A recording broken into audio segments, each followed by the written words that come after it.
Hi students, good morning to all. बेटा हम पढ़ रहे हैं periodic classification of elements. Periodic classification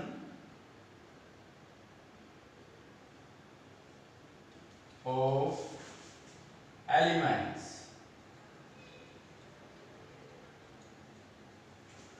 periodic classification of elements में हमने लास्ट टाइम पढ़ा था आयोनाइजेशन एंथैल्पी।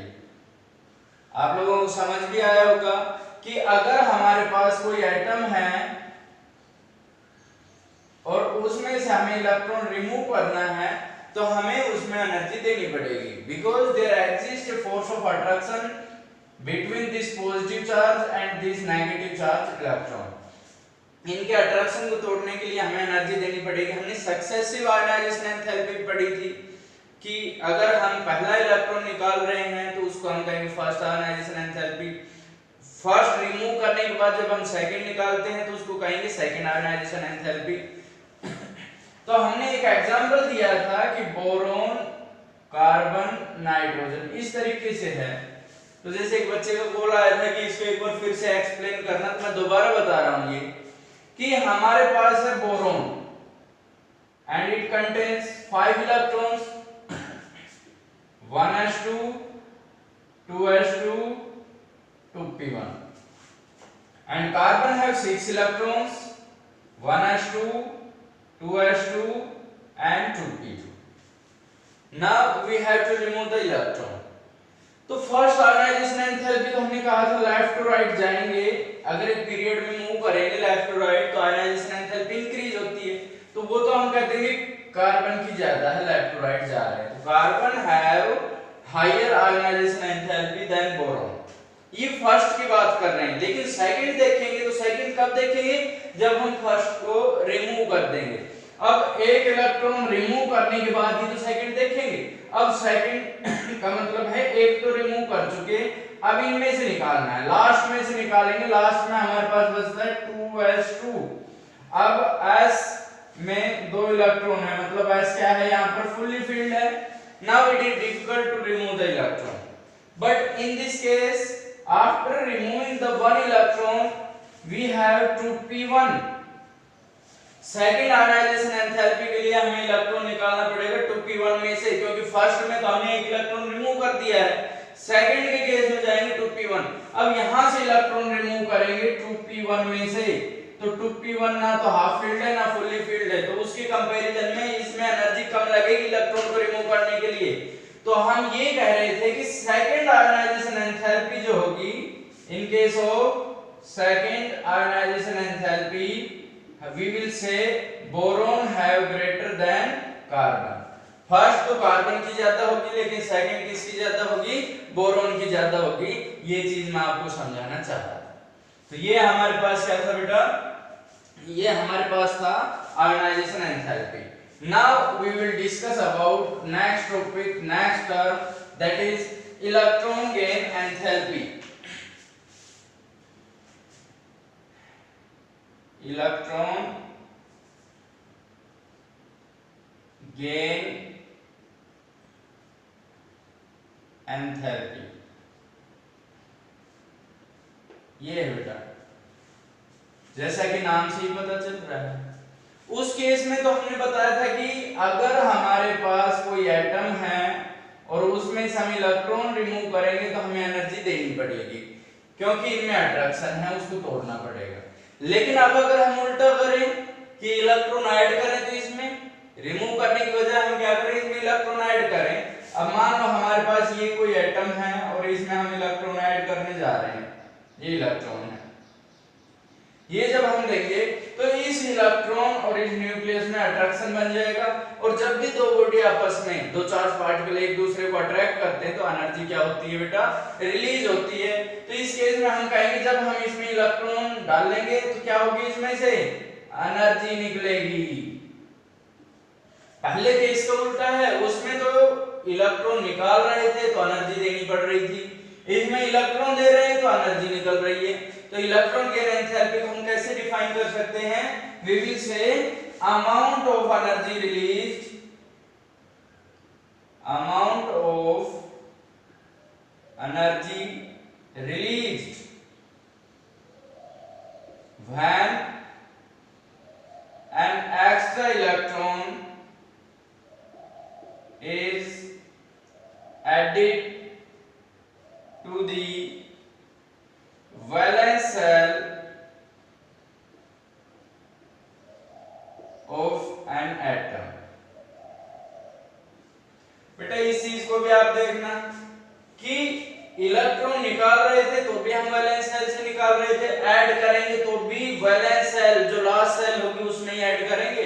तो जब लास्ट शेल में इलेक्ट्रॉन ऐड करेंगे उस दौरान जो एनर्जी निकलेगी उसको हम क्या कहते हैं, इलेक्ट्रॉन गेन एंथैल्पी। अब इसमें एक चीज ध्यान से देखना कि हम इलेक्ट्रॉन ऐड करें और ये तुरंत उसको अट्रैक्ट कर ले, बहुत जल्दी से ऐड हो जाए। जितना जल्दी ऐड होगा उतनी ही ज्यादा एनर्जी रिलीज होगी और उतनी ही ज्यादा होगी इलेक्ट्रॉन गेन एंथैल्पी।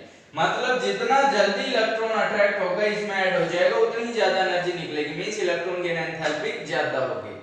अब यहाँ पर मैं बता रहा हूँ कि जो इलेक्ट्रॉन गेन एंथैल्पी है वो हम नेगेटिव लेते हैं। Electron gain enthalpy is taken as negative. क्यों लेते हैं भाई नेगेटिव हम इलेक्ट्रॉन गेन एंथैल्पी? आप देखिए इसमें इलेक्ट्रॉन ऐड हुआ है तो एनर्जी क्या हो रही है, रिलीज हो रही है। एनर्जी रिलीज हो रही है उसको हम क्या लेते हैं, नेगेटिव। जैसे कि डेल एच मैंने बताया था कि डेल एच हमारे पास है, हमारे पास क्या है, डेल एच। हमने कहा था कि अगर एनर्जी एब्जॉर्ब हो रही है तो डेल एच पॉजिटिव होता है और एनर्जी रिलीज हो रही है तो डेल एच नेगेटिव होता है। इस केस में एनर्जी रिलीज हो रही है, एक्सोथर्मिक प्रोसेस है, तो डेल एच कैसा हो जाएगा बेटा, नेगेटिव हो जाएगा। तो हम क्या कहते हैं कि first electron gain enthalpy, first electron gain enthalpy is taken as negative. ये चीज आप समझ गए होंगे क्योंकि जब फर्स्ट इलेक्ट्रॉन हम ऐड करते हैं तो एनर्जी रिलीज हो रही है, because energy is releasing, del H will be negative, means क्या कहेंगे हम कि इलेक्ट्रॉन गेन एंथैल्पी कैसी होगी, नेगेटिव होगी। अब आप देखिएगा second electron gain enthalpy, second electron gain enthalpy is taken as positive। जो सेकंड इलेक्ट्रॉन गेन एंथैल्पी होगी वो पॉजिटिव हो जाती है। भाई वजह क्या है, first electron gain enthalpy negative and second क्या होती है, पॉजिटिव। देखिएगा बेटा मान लो ये एटम है, बहुत इंपॉर्टेंट चीज है, फोकस करना है, बच्चों को समझ नहीं आती है अक्सर ये चीजें, कंसंट्रेट करोगे तो ही समझ आएगा। आप देखोगे कि अगर हम इलेक्ट्रॉन ऐड कर रहे हैं तो किसी भी एटम में जब इलेक्ट्रॉन ऐड हो जाता है तो उस पे कैसा चार्ज आ जाता है, नेगेटिव चार्ज, क्योंकि इलेक्ट्रॉन पे कैसा चार्ज होता है, नेगेटिव। अब इस पे नेगेटिव चार्ज आ चुका है, जब हम इस पे दूसरा इलेक्ट्रॉन ऐड करेंगे तो वो ऐड नहीं हो जाएगा। पहले तो आप ये समझो कि सेकंड इलेक्ट्रॉन गेन एंथैल्पी होगी क्या, जो बेटा अगर हम फर्स्ट इलेक्ट्रॉन ऐड कर रहे हैं तो first electron gain enthalpy, second add कर रहे हैं तो सेकंड इलेक्ट्रॉन गेन एंथैल्पी। जब हम सेकंड ऐड करेंगे तो इलेक्ट्रॉन पे भी नेगेटिव और उस एटम पे भी नेगेटिव आ चुका है, नेगेटिव नेगेटिव एक दूसरे को क्या करेंगे, रिपेल, मींस अब ये इलेक्ट्रॉन इसमें ऐड नहीं होगा क्योंकि ये नेगेटिव चार्ज इस नेगेटिवली चार्ज इलेक्ट्रॉन को रिपेल कर रहा है। But we have to add this electron, तो इसको ऐड करने के लिए हमें क्या देनी पड़ेगी, एनर्जी देनी पड़ रही है इस केस में। अब हम इसमें एनर्जी सप्लाई कर रहे हैं, means absorption of energy takes place. इसका मतलब एब्जॉर्ब हो रही है तो डेल एच कैसा हो जाएगा, पॉजिटिव हो जाएगा। तो हम कहेंगे कि क्योंकि जब हम दूसरा इलेक्ट्रॉन ऐड कर रहे हैं तो हमें एनर्जी सप्लाई करनी है, absorption of energy takes place, del H कैसा हो जाएगा, पॉजिटिव। तो second electron gain enthalpy positive होती है, इंपॉर्टेंट पॉइंट है, याद रखिएगा आप इसको। फिर हमने जैसे कि आयनाइजेशन एंथैल्पी के केस में पढ़ा था, यूनिट पढ़ेंगे इलेक्ट्रॉन गेन एंथैल्पी की। तो यूनिट क्या होती है इलेक्ट्रॉन गेन एंथैल्पी की, जो आयनाइजेशन एंथैल्पी है उसी तरह से इलेक्ट्रॉन गेन एंथैल्पी की यूनिट होगी। यूनिट क्या होगी, इसकी यूनिट होती है इलेक्ट्रॉन वोल्ट पर एटम। या दूसरी यूनिट हमने बताई थी, अगर हम एक एटम का केस ले रहे हैं तो कितनी एनर्जी रिलीज हो रही है, एनर्जी मतलब इलेक्ट्रॉन वोल्ट पर एटम। अगर हम मोल ले रहे हैं तो हम कहेंगे किलो जूल पर मोल। तो these are the two units of electron gain enthalpy. Now we will discuss about the factors affecting electron gain enthalpy. What are the factors? Factors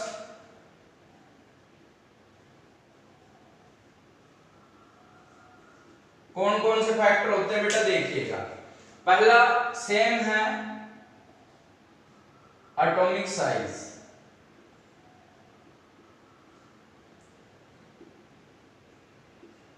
गौर करिएगा कि atomic size electron gain enthalpy को किस तरीके से affect करता है। बेटा हमारे पास मान लो दो एटम हैं, एक तो ये एटम है हमारे पास और एक ये एटम है।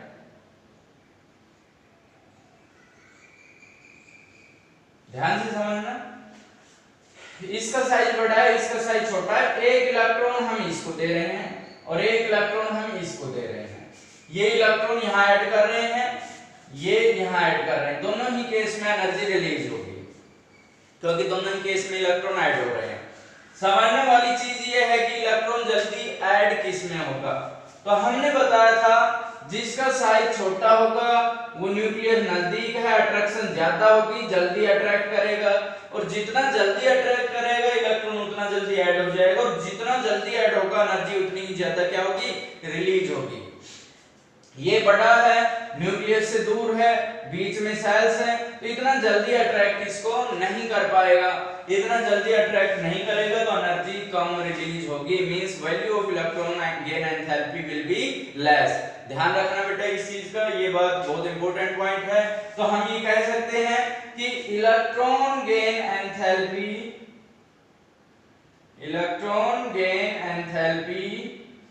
is inversely proportional to atomic size। समझना कैसे, साइज बड़ा इलेक्ट्रॉन गेन एंथैल्पी कम, साइज छोटा इलेक्ट्रॉन गेन एंथैल्पी ज्यादा। तो समझना इस चीज को, आपको माइंड में रखना है कि how does atomic size affect the electron gain enthalpy. Second point हम आपको बता रहे हैं effective nuclear charge. Effective nuclear charge. अब इस चीज को समझो, न्यूक्लियर चार्ज का मतलब यही है कि जितना, पहले भी हम डिस्कशन कर चुके हैं कि जितना ज्यादा पॉजिटिव चार्ज होगा न्यूक्लियस में उतना ही जल्दी वो उस इलेक्ट्रॉन को खींचेगा, उतना ही जल्दी वो उसको अट्रैक्ट करेगा, तो उतनी ही ज्यादा उसके अंदर बेटा एनर्जी रिलीज होगी। तो आप क्या कहोगे कि डायरेक्टली प्रोपोर्शनल हो गया ये। तो यहां पर मैं आपको कहूं कि electron gain enthalpy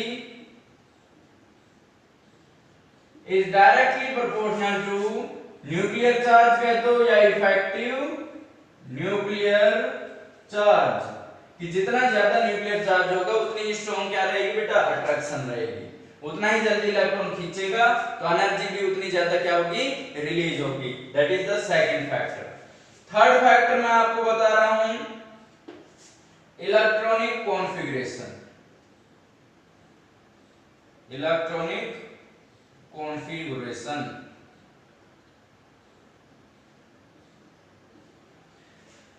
electronic configuration के केस में आप देखिएगा, जो फुल्ली फिल्ड एटॉमिक ऑर्बिटल है, फुल्ली फिल्ड मैंने आपको समझा रखा है कि ऑर्बिटल कंप्लीटली फिल्ड है। जैसे p की बात करूं, p ऑर्बिटल है, इसके पास ये तो हाफ फिल्ड हो गया, अगर सारे पेयर्ड हैं तो ये हो गया फुल्ली फिल्ड। तो फुल्ली फिल्ड जो है उसकी इलेक्ट्रॉन गेन एंथैल्पी पॉजिटिव होती है। फुल्ली फिल्ड एटॉमिक ऑर्बिटल जो होंगे उनकी इलेक्ट्रॉन गेन एंथैल्पी पॉजिटिव होती है। वजह क्या है बेटा, हम इनमें इलेक्ट्रॉन ऐड करेंगे तो हो नहीं पाएगा। क्यों? क्योंकि ये कंप्लीटली फिल्ड है। तो उसको ऐड करने के लिए फिर से हमें क्या करना पड़ेगा, एनर्जी सप्लाई करनी पड़ेगी, because we are providing the energy, because we are supplying the energy. तो हम क्या कहेंगे, एनर्जी कैसी हो जाएगी, positive, because absorption of energy takes place. जैसे कि हमारे पास नियॉन है, 10 इलेक्ट्रॉन्स होते हैं, 1s2 2s2 2p6, 2p6 completely field है।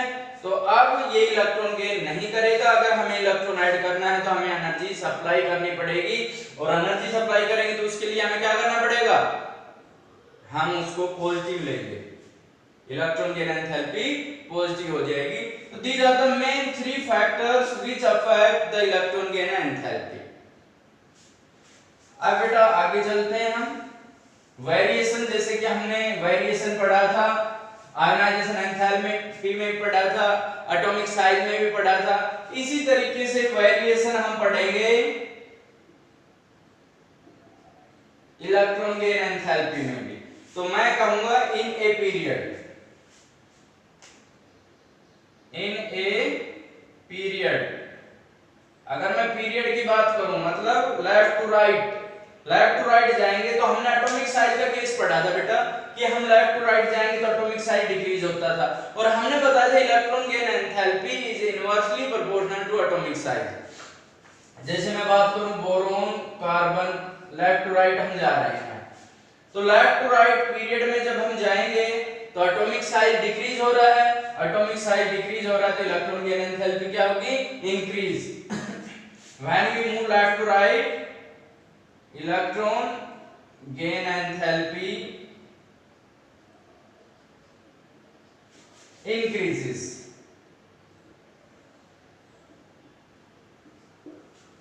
ठीक है बेटा, ये पीरियड की बात होगी। अगर मैं बात करूं ग्रुप की, तो as we move left to sorry top to bottom, group top to bottom होता है, पीरियड लेफ्ट टू राइट होता है। जैसे बने आलू गोभी इन तेल, टॉप टू बॉटम जब हम जाते हैं तो नंबर ऑफ सेल्स बढ़ती है, एटॉमिक साइज बढ़ता है, और हमने बताया था जितना साइज बढ़ेगा उतनी इलेक्ट्रॉन गेन एंथैल्पी कम होती चली जाएगी। तो हम कहेंगे when we move top to bottom in a group, electron gain enthalpy decreases. तो यहां पर इलेक्ट्रॉन गेन एंथैल्पी बेटा डिक्रीज हो रही है। तो ये चीजें ध्यान रखनी है, इंपॉर्टेंट पॉइंट्स है। तो एक बहुत ज्यादा इंपॉर्टेंट पॉइंट मैं आपको बताने जा रहा हूं, बहुत ज्यादा इंपॉर्टेंट है, काफी जगह पूछा गया है कि out of fluorine and chlorine, इस क्वेश्चन को आपको जरूर लिखना है, out of fluorine and chlorine which have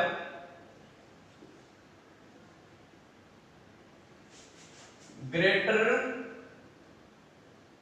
electron gain enthalpy।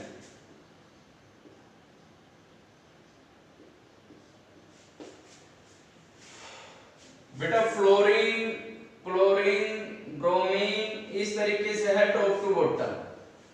17th group की बात मैं कर रहा हूं, फ्लोरीन से क्लोरीन पे आते हैं। तो जैसे कि रूल हमने पढ़ा कि टॉप टू बॉटम जब हम जाते हैं तो इलेक्ट्रॉन गेन एंथैल्पी डिक्रीज होती है, तो उस हिसाब से तो होनी तो फ्लोरीन की ज्यादा चाहिए, लेकिन होती किसकी है, क्लोरीन की। Chlorine have greater electron gain enthalpy than fluorine. Exceptional case है बेटा ये, वजह बता रहा हूं। जैसे फ्लोरीन की मैं बात करूं, फ्लोरीन में 9 इलेक्ट्रॉन्स होते हैं। अब हम इसकी इलेक्ट्रॉनिक कॉन्फ़िगरेशन लिखें, 1s2 2s2 and 2p5। यहां हम लिखते हैं 2 7, मेन सेल में पहले 2 आ रहे हैं फिर 7 बना दो, ये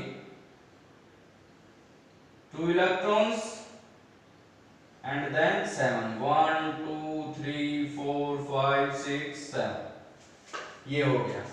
अब मैं बात करूं क्लोरीन की, क्लोरीन में 17 होते हैं, इसमें होगा 2 8 7। तो रूल के अकॉर्डिंग तो साइज बढ़ रहा है, साइज बढ़ेगा तो इलेक्ट्रॉन गेन एंथैल्पी कम होनी चाहिए। अब मैं एक्सप्लेन कर रहा हूं, फर्स्ट सेल में 2 इलेक्ट्रॉन्स, सेकंड में 8 1 2 3 4 5 6 7 8, एंड थर्ड में 1 2 3 4 5 6 7। ये हमने बना दिया बेटा क्लोरीन के लिए। अब आप देखिएगा ये जो है फ्लोरीन, इसका साइज छोटा है इसलिए इलेक्ट्रॉन जल्दी अट्रैक्ट करनी चाहिए। साइज छोटा है, हमने बताया था न्यूक्लियस नजदीक होता है, लेकिन बेटा साइज इसका एक्सेप्शनली ज्यादा छोटा है। ज्यादा छोटा होने की वजह से एक तो छोटा साइज, दूसरा लास्ट सेल में ज्यादा इलेक्ट्रॉन 7 है, कंप्लीटली फील्ड के करीब है। जब इसमें हम इलेक्ट्रॉन लेके जाएंगे तो इसके जो इलेक्ट्रॉन हैं छोटा साइज होने की वजह से नजदीक नजदीक हैं, एक दूसरे को रिपेल करेंगे, सब पे नेगेटिव चार्ज है, एक दूसरे को दूर भगा रहे हैं, तो ये खुद ही एडजस्ट नहीं कर पा रहे, एक एक्स्ट्रा इलेक्ट्रॉन ऐड करेंगे तो ये उसको आसानी से गेन नहीं कर पाएगा, और आसानी से गेन नहीं करेगा तो क्या होगा, इलेक्ट्रॉन गेन एंथैल्पी कम हो जाएगी। अगर कंपेयर करें क्लोरीन से, क्लोरीन का साइज थोड़ा सा बड़ा है, इसकी इलेक्ट्रॉन थोड़ा सा दूर दूर है उसके कंपैरिजन में। जब हम इसको इलेक्ट्रॉन देंगे तो ये इसके कंपैरेटिवली थोड़ा सा जल्दी इलेक्ट्रॉन को गेन कर लेगा, और जब इलेक्ट्रॉन को जल्दी गेन करेगा तो एनर्जी भी थोड़ी सी ज्यादा रिलीज होगी। तो हम कहेंगे क्लोरीन फ्लोरीन के कंपैरिजन में जल्दी एनर्जी रिलीज करता है, क्योंकि फ्लोरीन का साइज कुछ ज्यादा ही छोटा है, इसके खुद के इलेक्ट्रॉन ही एडजस्ट नहीं हो पा रहे, इसको जल्दी से गेन नहीं कर पाएगा।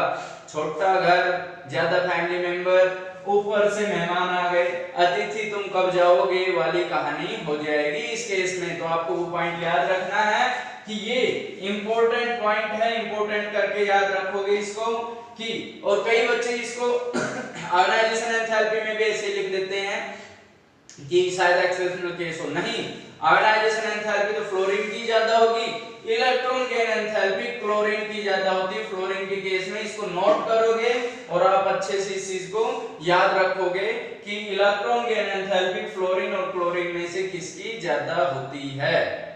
ठीक है बेटा, अब हम मूव करते हैं नेक्स्ट टॉपिक की तरफ, that is electronegativity.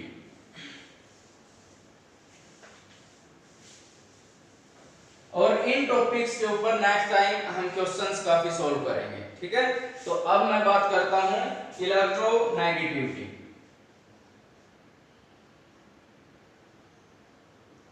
Electronegativity, what is electronegativity? क्या होती है बेटा? Tendency of an atom, tendency of an atom to attract shared pair of electron,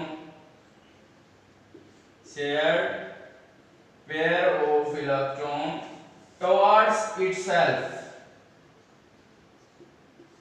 towards itself। किसी एटम की क्षमता जो शेयर्ड किए गए इलेक्ट्रॉन को अपनी ओर खींच पाए तो उसको कहेंगे इलेक्ट्रोनेगेटिविटी। जैसे मैंने कहा ए ने एक इलेक्ट्रॉन दिया और बी ने एक इलेक्ट्रॉन दिया, तो ये जो इलेक्ट्रॉन पेयर हो गए ये शेयर हो गया, दोनों ने एक एक इलेक्ट्रॉन शेयर कर रखा है। अब बेटा जो इलेक्ट्रॉन को अपनी ओर खींच पाएगा उसकी इलेक्ट्रोनेगेटिविटी ज्यादा होगी। तो टेंडेंसी, इस इलेक्ट्रॉन पेयर को अपनी तरफ खींचने की टेंडेंसी जिसकी ज्यादा होगी उसकी इलेक्ट्रोनेगेटिविटी भी क्या होगी, ज्यादा होगी। अब आप देखिएगा यहां मैं एक नोट लिख रहा हूं, smaller the size, smaller the size greater will be electronegativity, greater will be electronegativity.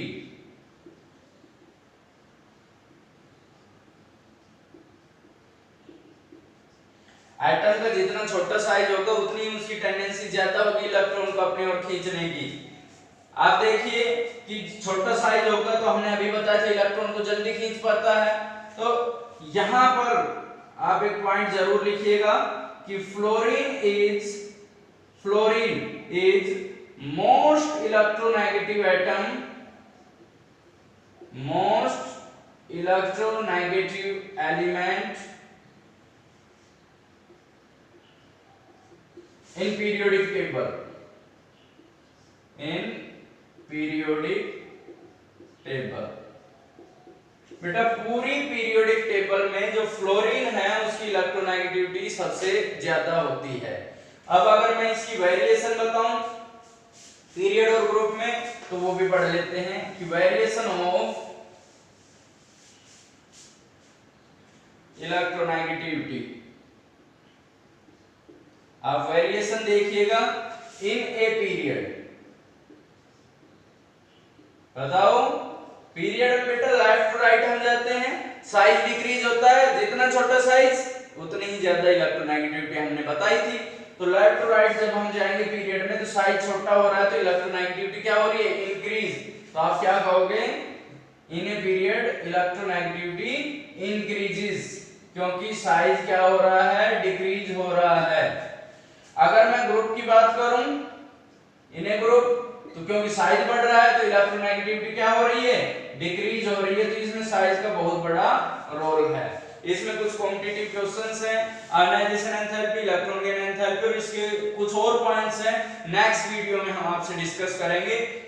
लेकिन जो मैंने आप बताए हैं उनको आप ढंग से पढ़ोगे, नोट्स बनाओगे। Thank you.